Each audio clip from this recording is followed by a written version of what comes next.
What's up, watch fans? Welcome back to Forward Momentum. I am your host, Todd Searle. I'm back with another collector episode of Forward Momentum today.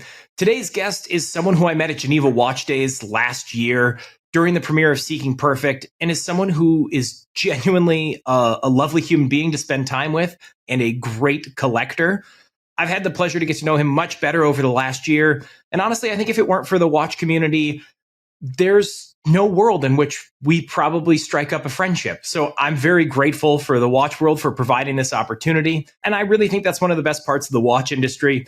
Something that often goes unsaid, but friendships are formed that transcend national boundaries. They transcend the globe and allow collectors to meet anywhere around the globe at any time.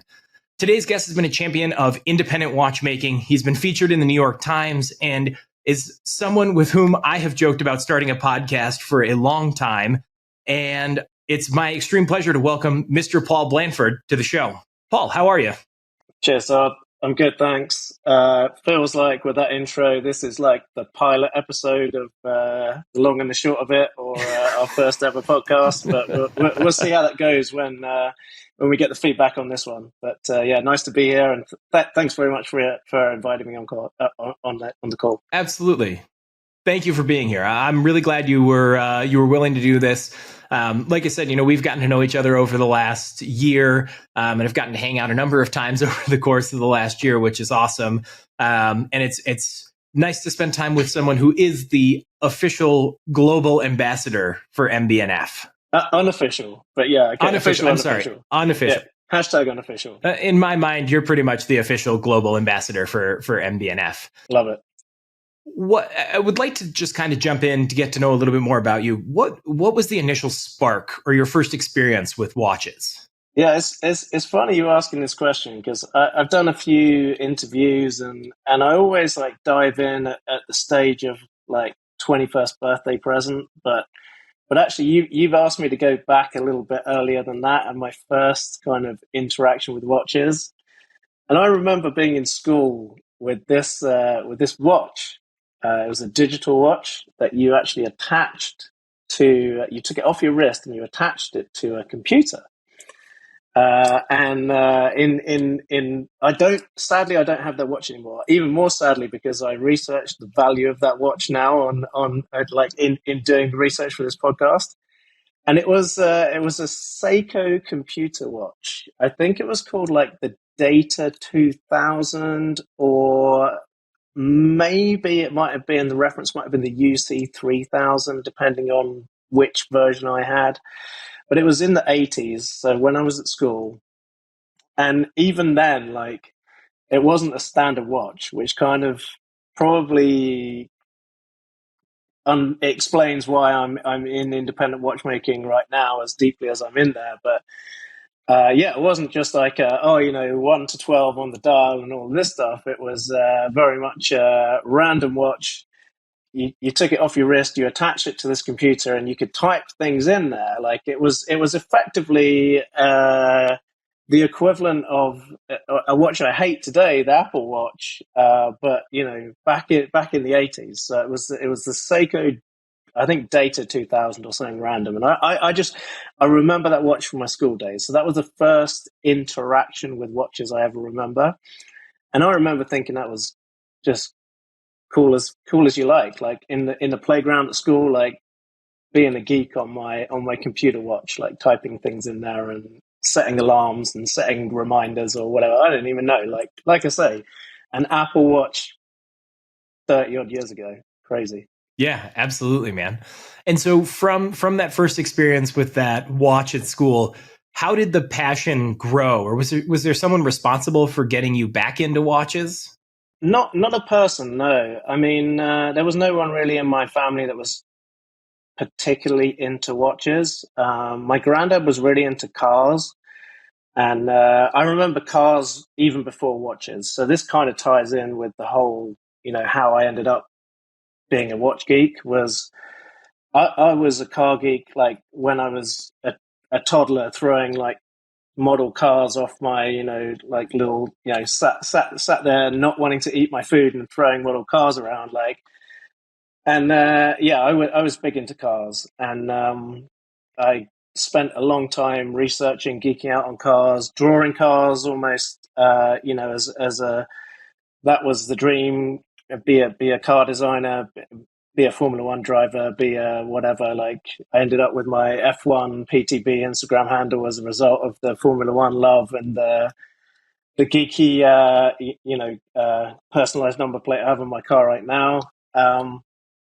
And yeah, so I was a car geek before I was a watch geek. So I spent a long time on, and this is like dating me, but like on car forums when I was younger, and whichever car I owned.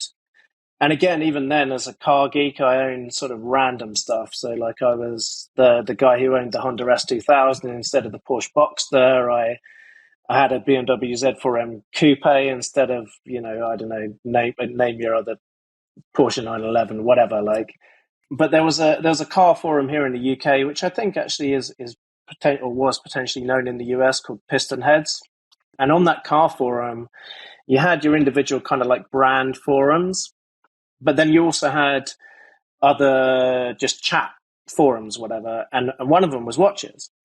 And I would be looking on whichever car forum I was, like the car that I owned at the particular time, and, having a chat on that forum. And then I'd be like, oh, watches, they're kind of interesting. Yeah, like little machine on the wrist.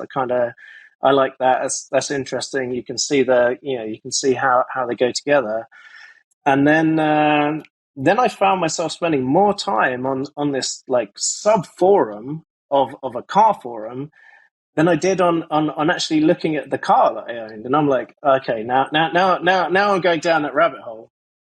And they at that stage there were people on there referring to this UK watch forum called TZ UK, which was again, people in the US were on it, but it was a UK based watch forum.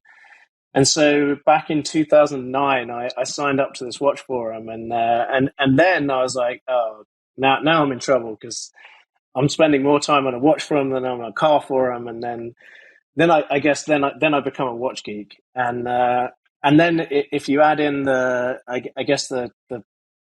other passion, which is Formula One, the Formula One connection, and my first real watch in inverted commas was probably a 21st birthday present, which was I thought it was the coolest watch in the world at the time. It was a Tag F1 Kyrium, and it was their analog digital, kind of similar to that Seiko that I remember from years and years ago.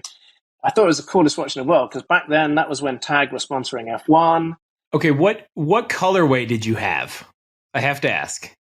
Mine was no. This isn't the kind of plasticky one. This was the steel one. So it was. This was the steel. Okay. Yeah, it was steel on steel. But they just literally launched. So the first one they launched was like a polished and brushed, and then I got the full polished. Like, this was ridiculous. Like, again, I've proven my age. Back in the day, it was very cool. But I did get a rubber strap to go with it because I was like, oh, get the rubber strap, and you've got like Formula One rubber strap to go with your Formula One watch. And it was analog digital. And do you know what the funniest thing is? Like, and I had this conversation with a fellow collector, Fahim Kingflum on Instagram, and it was his kind of first like major watch as well. And so we kind of geeked out about the fact that, like, we'll talk about it later on, but he got me into F. Pigeon in a way. But our first like big watches were both the F1 Kyrium. And the ironic thing is that the movement that they used in there, as well as being analog and digital, so it showed like you could lap time and all this stuff in digital mode, kind of like the Breitling, name your whatever it is, Breitling. Yeah, I can't remember which one it is, but I know exactly what you're talking about. Yeah. Yeah, Navitimer or something, whatever, that's the or whether it's the emergency or whatever, that's the analog digital. But the Elegante that actually like goes to sleep if you don't pick it up, the F. Pigeon, that's exactly what the F1 Kyrium does. So if you don't wear the F1 Kyrium for a period of time, it goes to sleep. Then you pick it up and it resets the time, like exactly in the same way that this revolutionary nowadays FP Joan Elegante does. And I'm like, yeah, no, that's not revolutionary at all. That's 20-year-old technology. But yeah.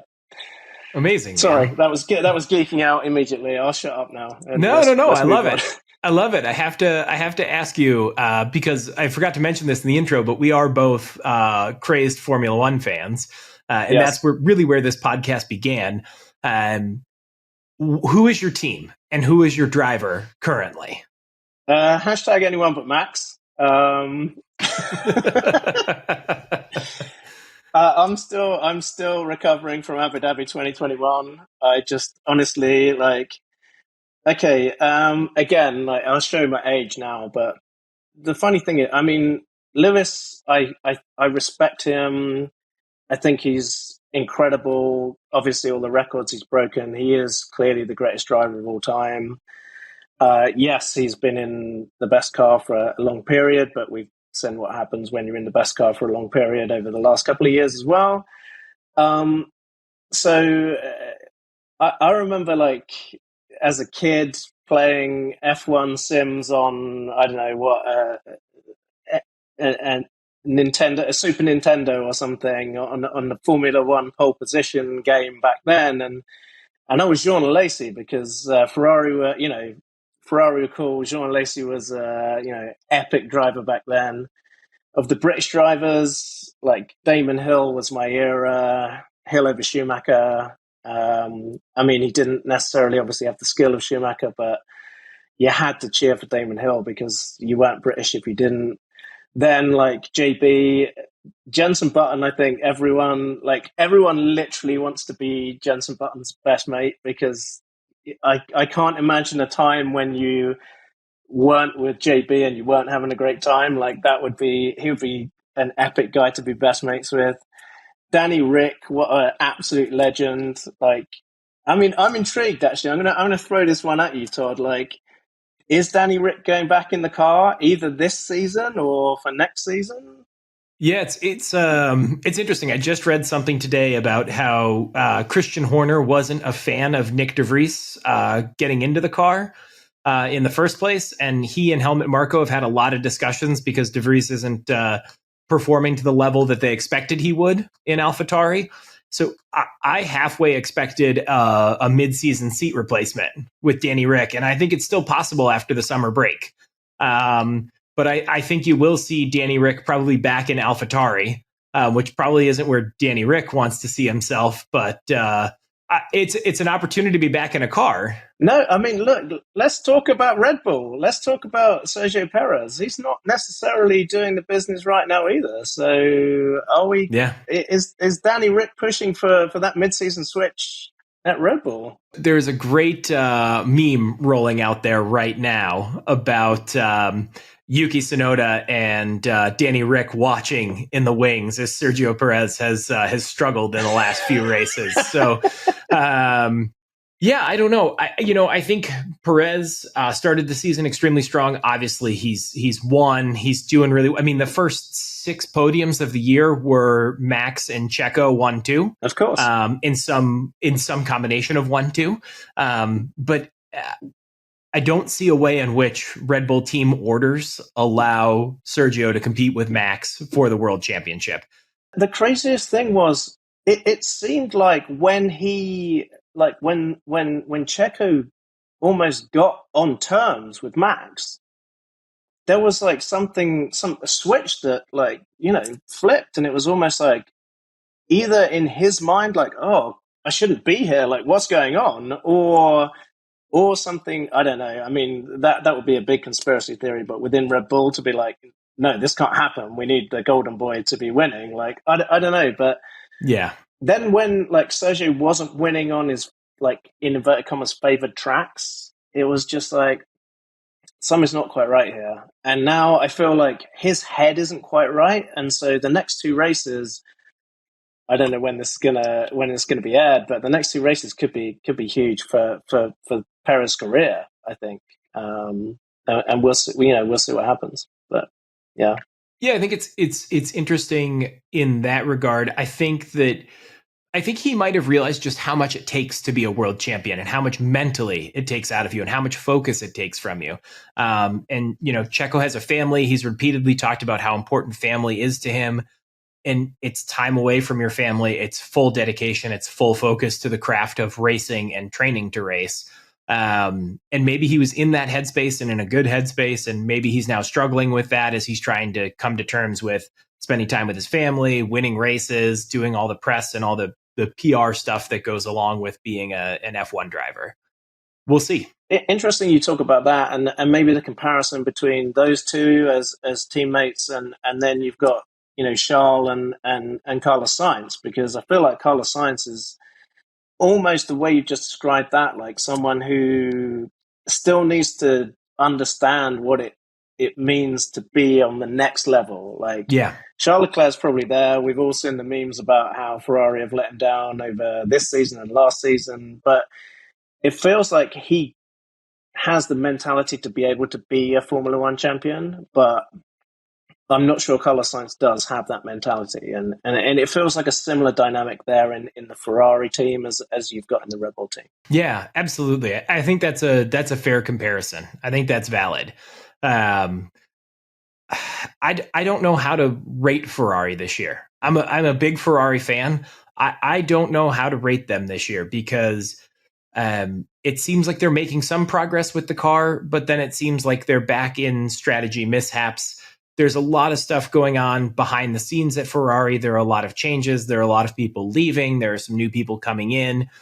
It's just hard to get a handle on what's actually happening there.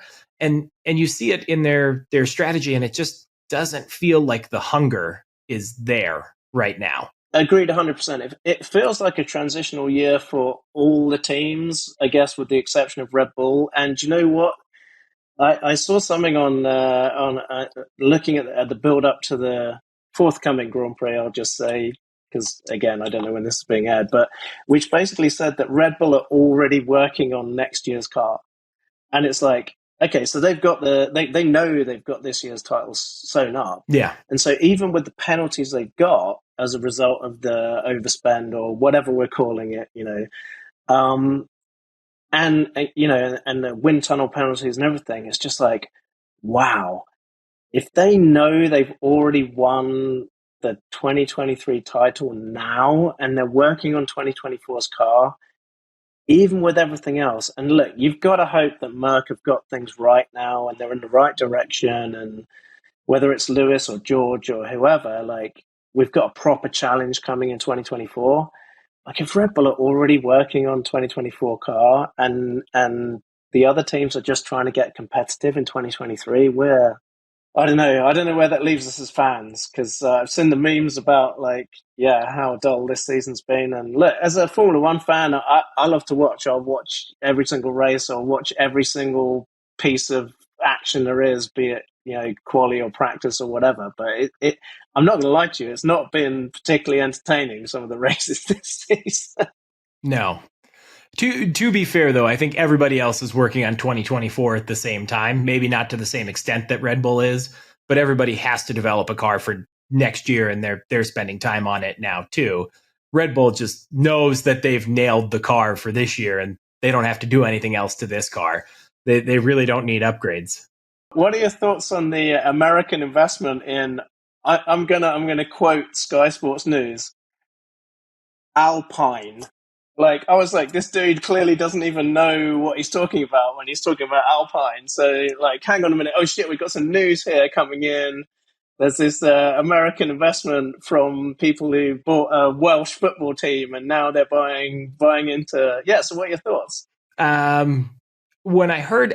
So I read and I saw that it was an investment sort of group. So it's three different groups. It's not just Ryan Reynolds and his mate. Yeah, it's they've made it bigger than it is. It was three different groups, I think, that came together to buy a 24% stake. 24%. Yeah, something like that, 24.8 or something like that stake in Alpine.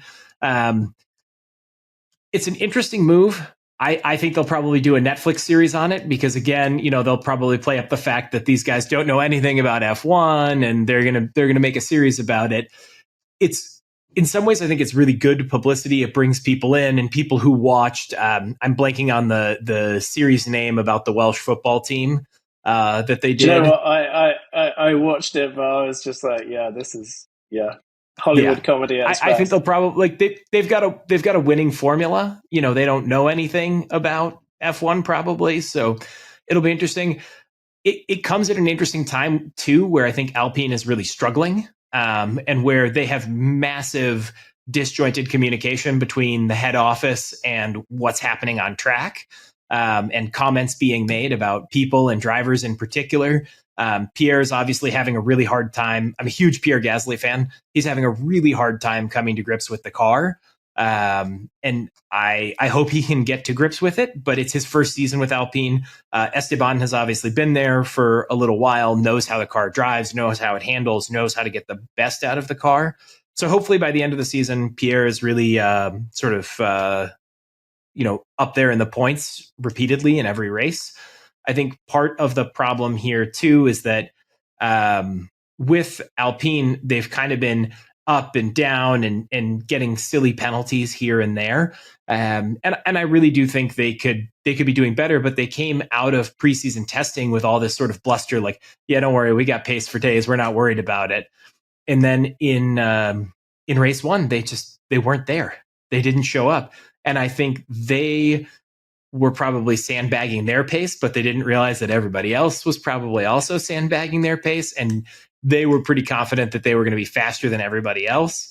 And I think all that bluster did them a disservice in sort of pretending like they were further along in development than they were. The thing I find interesting, and I'll ask you this, Todd, is like, as American investors in Alpine, a very French, by definition, and through their drivers, like very French Formula One team, like surely Haas or someone like that would have been an ideal place for an American bunch of Hollywood fans to put their money. Like it just seems a weird, and I know, like you said, it's through an investment, like there's a collaboration and it's not just their money or anything, but it seems weird. I mean, you could throw the same thing about Wrexham and a Welsh random football team who weren't even in the league until like they actually got promoted back to the league at the end of last season. But like, yeah, it struck me as very strange, or it strikes me as very strange. Yeah, I'm not entirely sure. To be honest, I've read like 3 articles on it. I haven't read enough coverage to really understand the move. I don't know that Haas would have been the move. They may have just had the opportunity to go with Alpine, and they may have seen Alpine's technical direction and what they're forecasting will happen, and taking a sort of bet on that. Formula One is just not one of those things that I would think is a sort of long-term investment strategy. I mean, Williams was in it for a long time, and surely it's not an investment of any description whatsoever. Like, yeah, absolutely. It's even less of an investment than football. Formula One is like literally burning money. Yeah. Like, so I don't know, man. It's interesting. I think the season has been interesting so far. I would love to see some other people on the podium. Obviously, last weekend last race in Montreal, seeing Lewis and Fernando and Max on the podium was pretty cool. Like 3 world champions. How often does that happen? Yeah, if you're like drawing a podium, like you can put 3 better people on the podium, of course, in the wrong order for me personally, but yeah.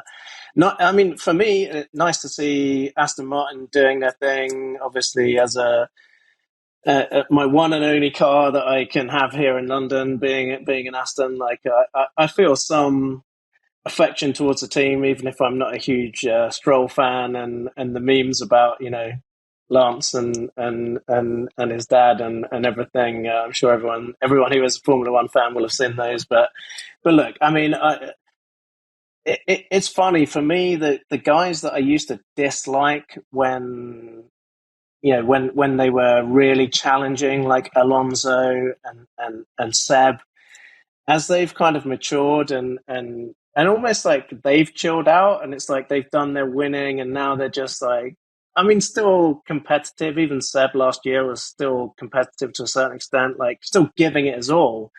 But like you saw a different side to them, and I feel like you're seeing a different side to Fernando this season as well. And it's just like I have a much increased amount of respect for them now than I did back when they were, I guess, the annoying little rat that I think that Verstappen is right now. But I'm sure that'll lose me fans within the Formula One community. So Yeah. we'll see.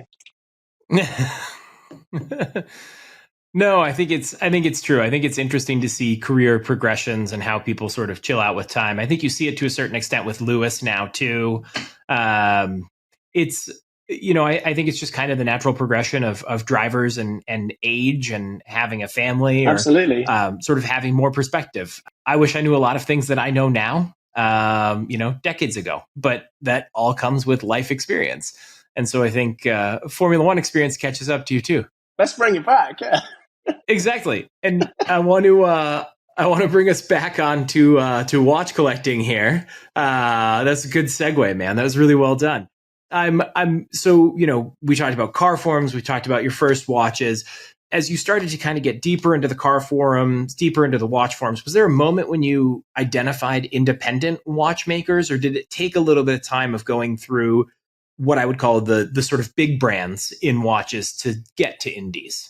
Oh, yeah, sure. I mean, I did, I think what you would say is probably the stereotypical watch collecting journey, which is like, it kind of coincided with, I guess, promotions at work and earning more money and stuff like that. So, I couldn't afford crazy stuff earlier on in the watch collecting journey. And so I was, back then in, early days of my journey, I was buying and selling stuff on eBay back when eBay was a platform where you could find bargains. And, if there was a poorly described watch or something with dodgy pictures, you could take a punt literally and be like, okay, well, maybe it's going to be okay. And I remember like an Amiga Speedmaster Mark II, a vintage one. Like I got it for a few £100, and it was just like, wow, like the guy just couldn't take pictures, and it was like, this is incredible. This is like a great buy. And so I went from that, and then I went through the whole phase of, ironically, when I got the tag, when I got the F1, obviously Rolex weren't sponsoring Formula One at that stage, which was frustrating for me, like in hindsight. But also I hated Rolex as a brand back then because it was like, I didn't understand. I was just like, Rolex there, this brand, I've got whatever. And then you get to the phase of like, Rolex are actually like, you've got to respect what they're doing. Yeah.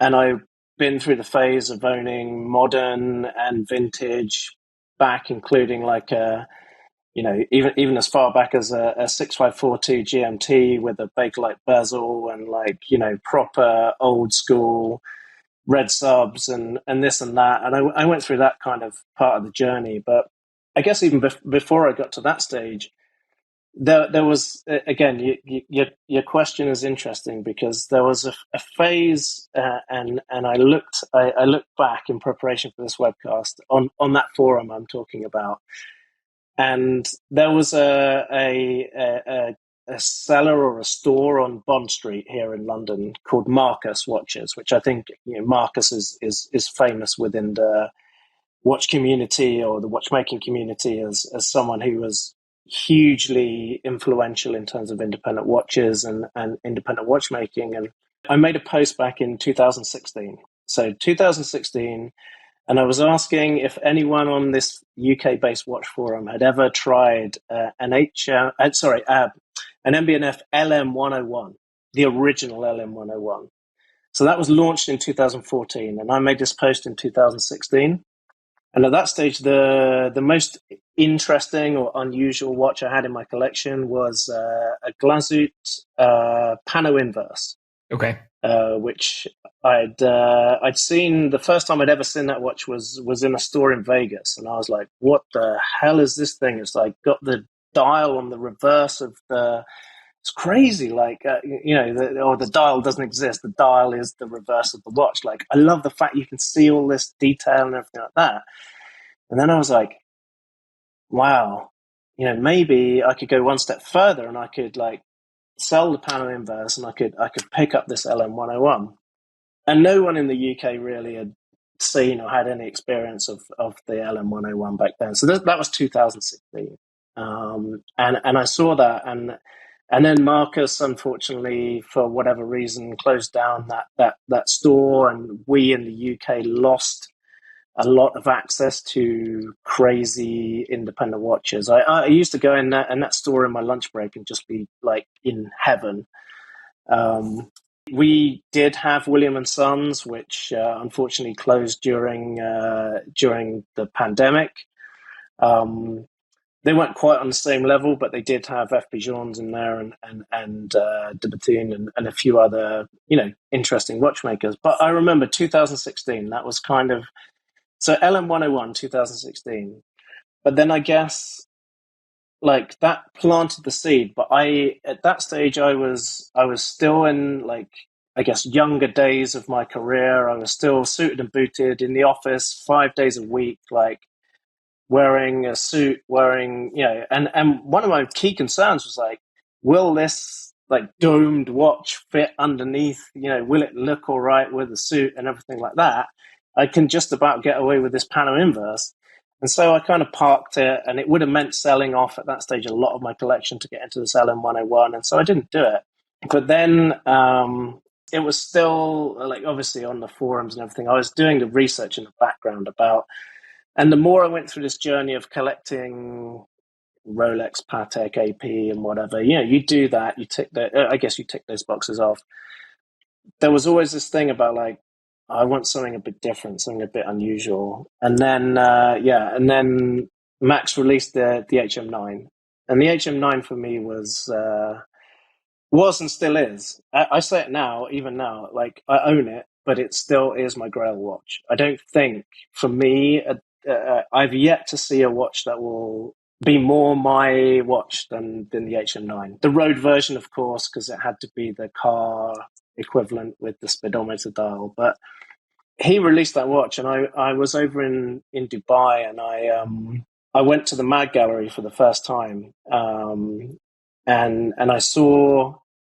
I walked in there, and I was wearing. I wasn't even prepared, quote unquote, for my visit to the Mag Gallery. I was just I was wearing my Zenith Daytona at the time, and but the guy in the Mag Gallery, and he's still there today. He still works there today. Called Komal. He's an absolute legend, a really really nice guy. And he spotted the Zenith Daytona on my wrist, and like obviously in Dubai, pretty much everyone wears a Daytona, or everyone wears some kind of like.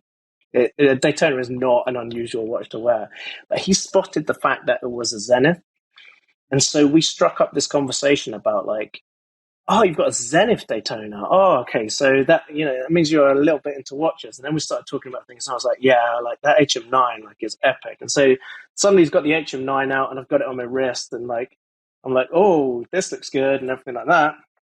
And then he's just brought out all of these crazy other horological machines from the safe, and I'm just like in heaven, I'm just like, wow, this is incredible. But the funniest thing is, my first official independent watch wasn't that HM9. Kamal had said to me, he was like, oh, what are your thoughts on F. Bijon?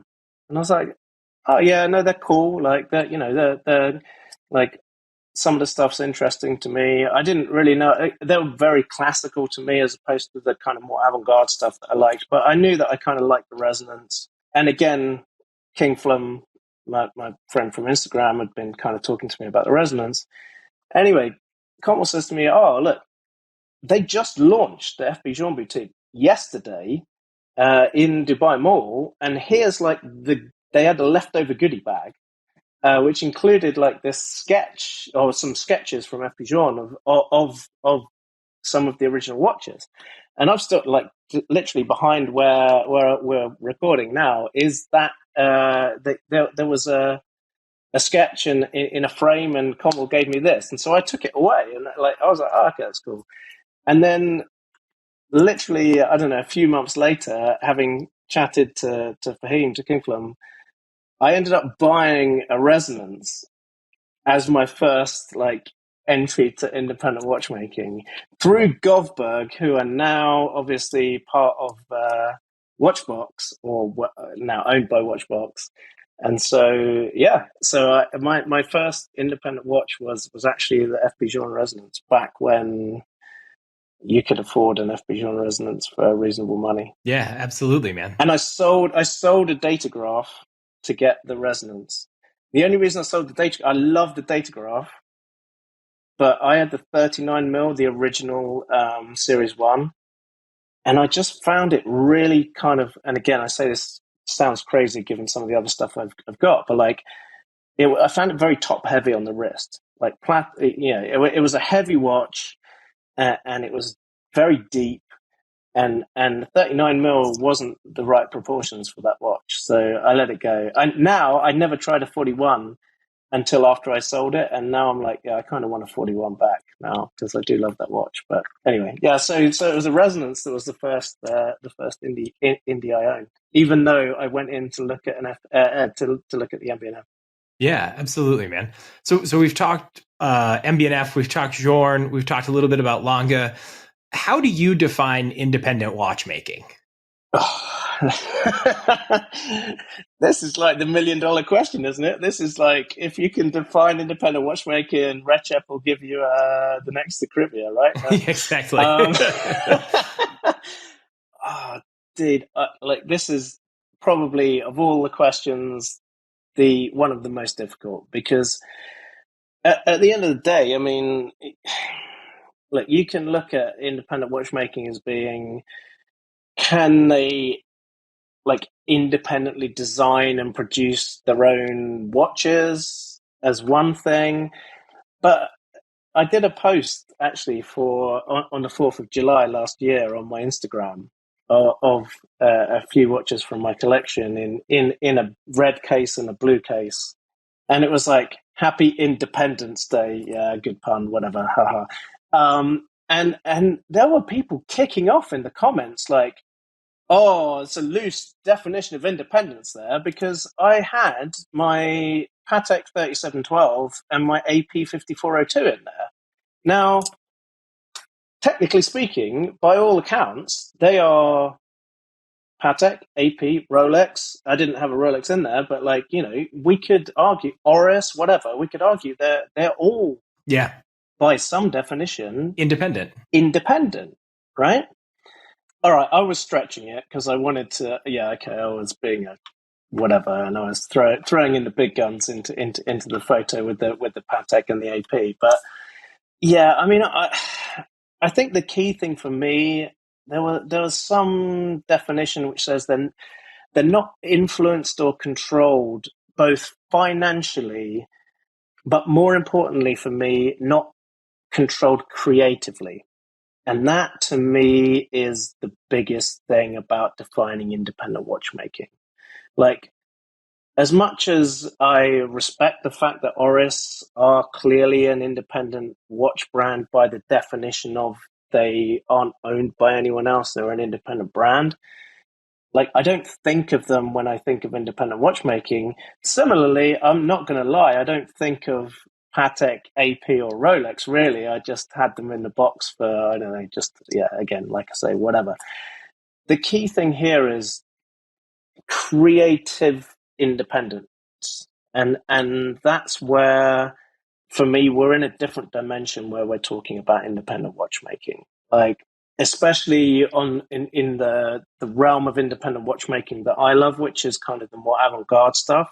You wouldn't see, in my mind, a quote-unquote big corporate brand allowing anyone to do a watch as creative as the things that Max does with MB&F, that, you know, Felix and Martin do with Urwerk, that Denis does with the Batoon. Like, you just wouldn't see that with corporate brands. So I see independent watchmaking as being non-corporate watchmaking, I think, is probably the best way that I could describe it. And yeah, I think that's a good definition, because I think it really revolves around the artist, right? Or the artists who are at the core of the brand. and expressing their ethos and their sort of view on watchmaking. 100%. And that might be very traditional, or it might be taking the best of traditional watchmaking and turning it on its head and saying, how do we make this something futuristic? And I think you and I have very similar tastes in watches and watch brands, which is part of why we get along so well. We just need very different size straps. But I'm curious, who else is on your list of favorite brands or favorite independent watchmakers? Yeah, I mean, I just named. I guess if I'm talking like my holy trinity of indies, I just named it with.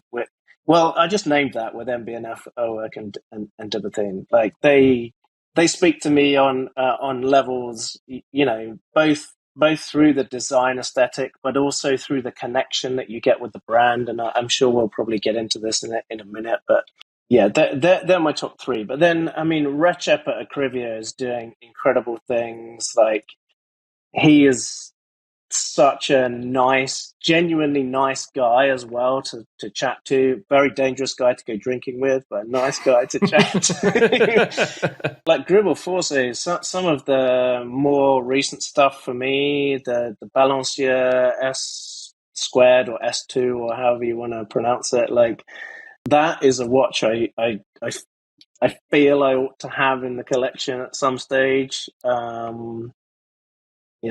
How long it takes me to get there, or what I have to shuffle around of what's left of the non-exciting stuff to get there will be something to consider. And obviously what they end up launching this year, if the rumors are true about either smaller or more accessible watches, will be interesting. Although I'm not sure a smaller Gribble works. Like, I think the dimension. I mean, again, we're talking the long and the short of it, right? I mean, I'm the short of it, like, but I don't necessarily think a smaller Gribble is what you need. Like the S squared, the proportions of that are spot on. Yeah, I think their aesthetic works better in the larger case. Agreed.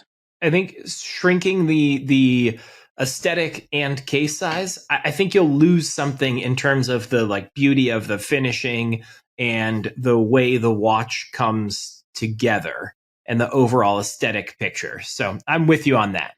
I'm less into the traditional watch side of things. Like, for me, Akrivia is a brand over, Rexhep Rexhepi. Like, I appreciate the CC2 for what it is, but give me whatever's coming with the AK07 over that probably any day of the week.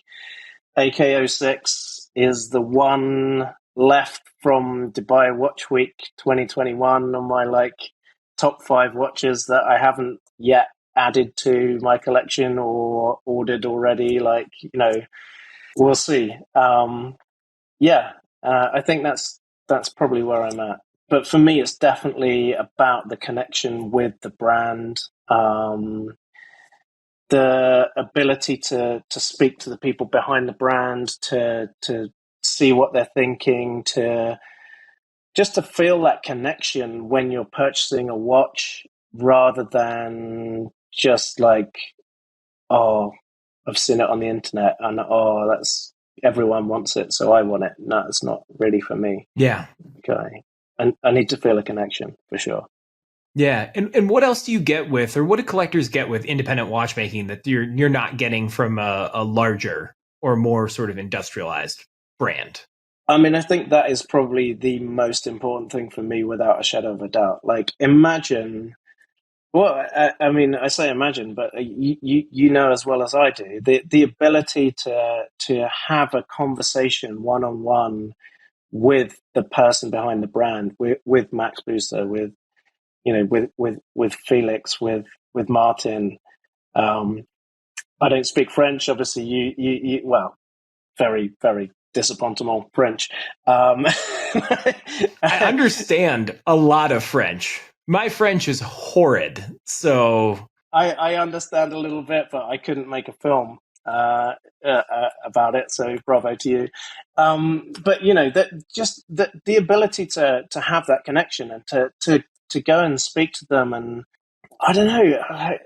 you don't get that in any way, shape, or form through any of the corporate brands. I mean, unless you are probably the highest roller in that there is, who can walk in and order your piece unique Patek or whatever.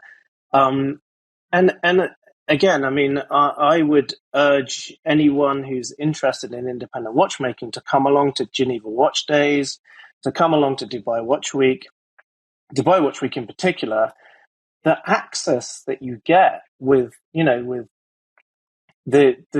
main people behind the brand stood on a stand, not selling B2B, but just there to speak to you as a client, as a customer, as someone who's interested in watches, whether you're going to buy or not, just to educate you about the brand. Like that, I mean, Dubai Watch Week, the last one, and hopefully this one coming up this year, was for me the best event that I've ever attended that wasn't a private event.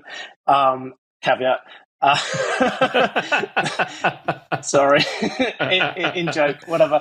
The best event for the public that anyone could ever attend, because it's literally free for anyone. You just register on the website, get your QR code, and come along. And where else do you get that kind of access to those brands? It's mind-blowing. And I love that. I love the fact that they're so open and so willing to speak to people who are genuinely enthusiastic about their brand. Yeah. And I think I'd throw out for people who are in the US who aren't able to travel to Dubai, or the schedule just doesn't work because it's right around Thanksgiving time, I would add Watch Time in New York City to that list. You could go, you could speak to brand CEOs. There were brands who weren't even participating in Watch Time where the watchmaker and their team were there. It was just a great experience. And again, when else do you, as a collector, as someone who's just interested in watches, as someone who wants to learn, get an opportunity to sit down with somebody and have them walk you through their, like, the watchmaker who concepted the movement, created the movement, and builds them, to have them walk you through a watch. It's a unique opportunity, and it's very rare. And I do think Watch time last year, Vianney Halter just walking around with this with his satchel with all can you imagine how much that satchel was worth? Like, I wasn't going to name names, Paul. So. Millions of dollars, dude. I mean, yeah, that was epic. It was great. And it's one of those, like, if you see, if you kind of know the players and you see them and you're like, do a double take and you're like, I think that's Vianney. That is Vianney. You can go over and introduce yourself and say hi and chat. And it's a cool experience. And so I haven't been to Dubai Watch Week. It's on the list of things and events that I would love to attend. You've spoken very highly of it. Everyone else I know who's been has spoken very highly of it. It's one of those experiences that I'm hoping to get out to. But for you, aside from the events, aside from private invites that you might get to meet with brands, aside from Geneva Watch Days, where are you finding new independent watchmakers? How are you hearing about folks, and where are you seeing them? I mean, I would say those events, and I guess word of mouth with other like-minded collectors, are a good way of doing that. But I do think that actually Instagram has been an incredible force for independent watchmaking. Like, I don't think that I would have the network I have, or be connected to the people and the brands to a certain extent that I'm connected to, if it wasn't for Instagram. Because prior to that, it was just your, I don't know, I know it sounds terrible, but your common or garden watch events. And now, if you're into independent watchmaking, the interaction you get from, and you show a bit of passion, and you comment on other people's posts, or you post something interesting that you own or whatever, the interaction you get from like-minded fellow collectors of independent watchmaking means that you can organize those get-togethers, or meet up with people and see things that you wouldn't see at a normal watch meetup. and then they're like, "Oh, have you seen the new watch from this guy, or have you heard about this guy, or whatever." I mean, one of the key up and coming guys that I love is a guy called Magnum Watches. I own the Madar already. He's released or he's releasing the Mohareb. And Sahib is an incredible young talent in terms of independent watchmaking. And I first came across him literally through an Instagram post by a fellow independent watch collector who's got MB&F, Urwerk, and Dubatun in his collection. So that was how I came across this guy. Met him for the first time and collected my Madar at Dubai Watch Week in 2021, and we've become great friends. And I think it's definitely through the medium of Instagram, social media that you can discover these up and coming watch collectors. Now, I'll caveat that by saying I'm not a huge fan of this whole, I don't know, pay to play or paid for promotion stuff. And you see these, I think you have to do your research, is all I would say. Let's just probably leave it at that. It's probably the safest way of leaving it, because there are some brands that I think are more hype than substance. Yeah. So, but each to their own. Again, maybe that's just because they're not my kind of thing. But equally, I get some of my mates on Instagram sending me these wacky, ridiculous-looking watches, and I'm like, dude, I would never wear that. Just because it looks weird doesn't mean that I want it. Just because I own some weird-looking stuff doesn't mean that I want to buy all the weird-looking stuff. Yeah, absolutely. I mean, it's amazing how Instagram has become a tool for the collector community to connect, but also for independent watchmakers to get out there and tell their story and maybe not compete with, but get their voice heard amongst the sea of Patek, Rolex, AP, Vacheron, IWCs, the Breitlings of the world. And to be honest, I don't think independent watchmaking exists without those brands, because you need people to bring folks to watches and to tell them that Agreed. mechanical watches are still relevant today. Yep. And without those advertising dollars, independent watchmaking ceases to exist for the most part. And I think social media has been a great tool for indies in terms of getting their name out there and being able to share their product and showcase a little bit of what they do.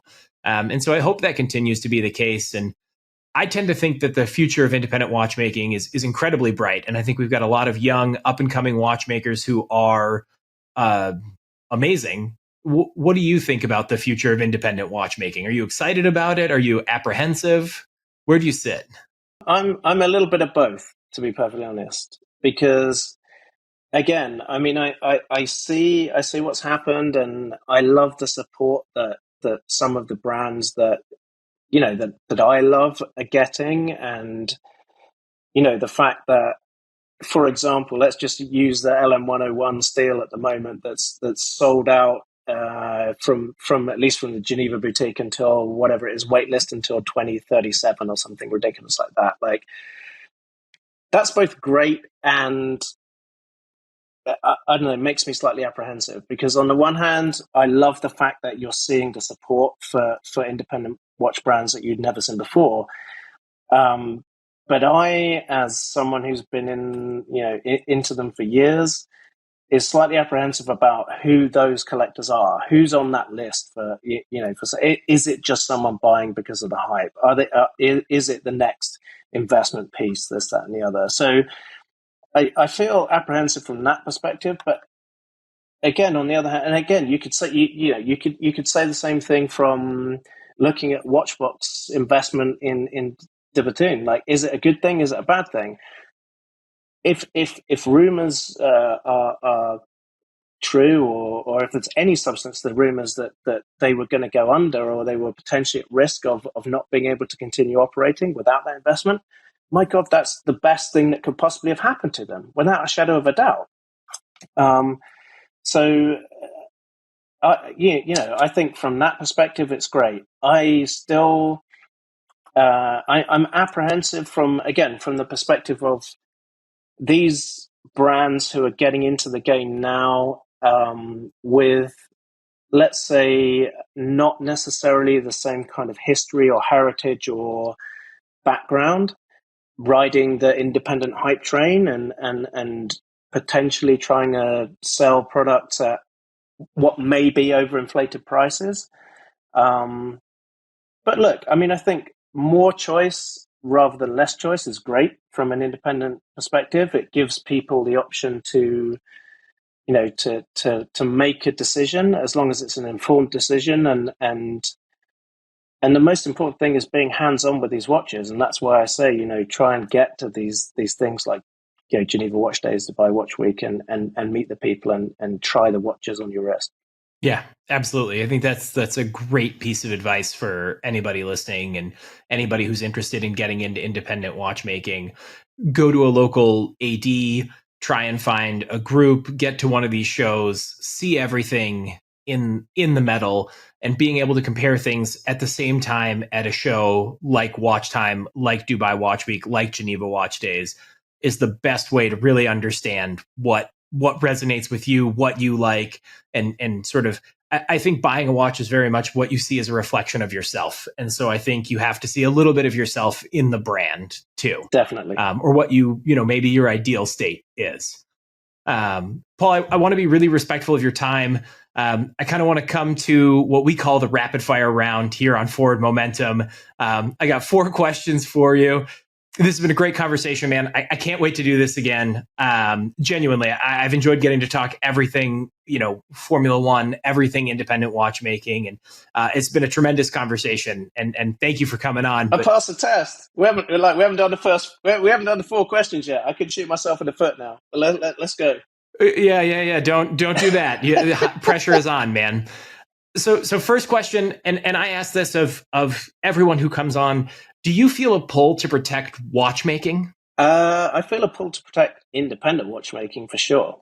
Absolutely. And the biggest reason I say that is misinformation that's out there at the moment. Like, I saw an article on the recent MB&F launch, the HM8 Mark II, by a webcast that claims to be the world's #1 watch podcast, which have done like nearly 500 episodes. They've got approximately 30,000 followers on Instagram. And they referred to the HM8 Mark II as a big beast. And to me, it was just like, these people, they've never sinned. They've never been over to Geneva. They've never put this watch on their wrist. Like, as well as I do, through personal experience, that the HM8 Mark II is probably the most wearable horological machine that MB&F have ever made. So to call it a big beast is just ridiculous. And so I want to protect. I want people to be properly educated on independent watchmaking. So in that respect, yes, I feel a pull to protect independent watchmaking for sure. Yeah, agreed, man. That's sort of why we're here today.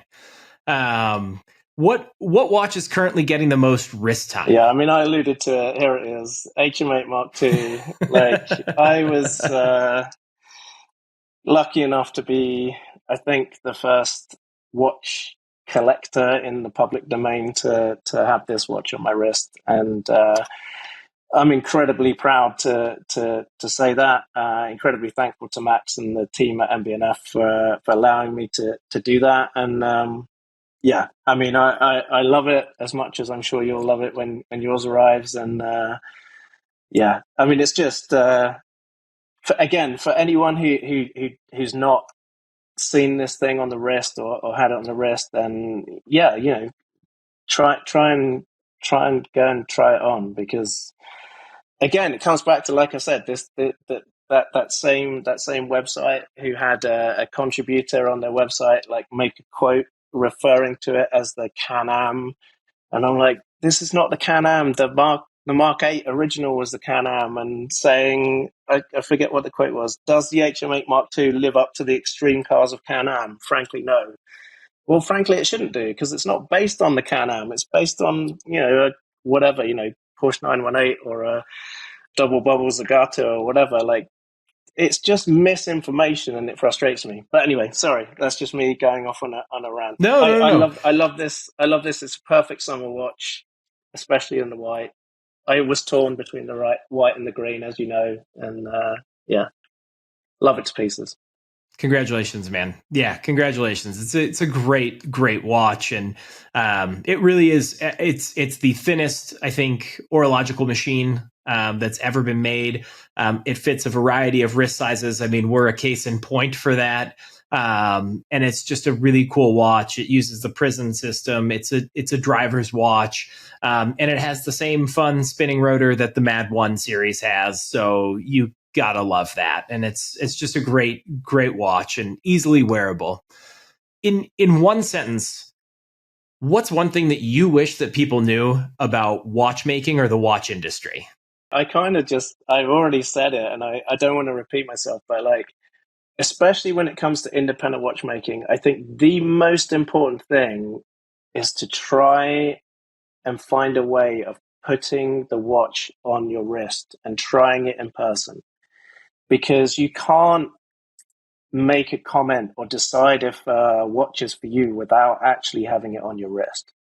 Like, in a way, you know, these lazy journalists can make guesstimates about how a 36mm round watch is going to wear on your wrist. But as soon as you've got something that's a little bit different, a little bit unique, a little bit unusual, you need to actually see it on your wrist. The amount of people who've actually seen this one or the HM9 in person and thought that it would just be absolutely unwearable, and then put it on their wrist and gone, actually, well, like, the lug to lug is tiny here. Like, it's smaller than a, I don't know, 42mm round watch. Like, it's crazy. So I would say, yeah, the long and the short of it is try and find a way of putting it on your wrist if you can. Awesome, man. Yeah, I'd agree. That's great advice. Where can people find you? I think I mentioned it at the start, but I'm F1PTB on Instagram, Formula 1 and my initials, because I'm that much of a geek. Amazing. Paul, it's been awesome having you on the show today. Sincerely, I've loved getting to talk everything from cars to, new watches in your collection. We've got a lot more to cover, man. I would love to have you back for another episode. I think this was just the amuse-bouche, if you will, of podcasting with you. Thank you so much for coming on the show today. Thanks for sharing your expertise in independent watchmaking. It's been awesome, man. Thank you. Cheers, man. Take care. Cheers. Be good. Watch fans, that was an epic conversation with my friend Paul Blandford. Thank you for joining me on the show today, Paul. Your insights into independent watchmaking are fantastic. And I just love getting to speak with you about collecting and the collector's journey and how your journey has evolved from cars into watches. I think that your point is really well taken, that independent watchmaking is about creative independence as well as financial independence. And that for anyone sort of starting their journey into independent watchmaking, that trying watches on in the metal is the best way to understand a watch, see how it fits, and see if it matches with your personality. I really do think that Paul and I should dive in, start a podcast, dissect news, dissect watch launches, watch auctions, and continue talking about Formula 1 because we went deep there. So apologies to those of you who aren't Formula 1 fans, but it's clearly a passion of ours. Stay tuned for something at Geneva Watch Days. That's the long and short of it. Thanks for tuning in to Forward Momentum. As always, keep moving forward.